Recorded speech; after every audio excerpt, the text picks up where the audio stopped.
30年ほど前に自撮り棒を考案した上田さん。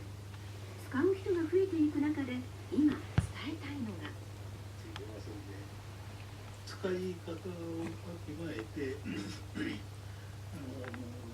人に迷惑をかけない使い方をしてほしいと思いますね。良さを生かせられる先ほどの道具としての本質ですね、わきまえて使っていただければいいと思います。楽しい思い出とともに記念の一枚を残すため、使う側のマナーが求められています。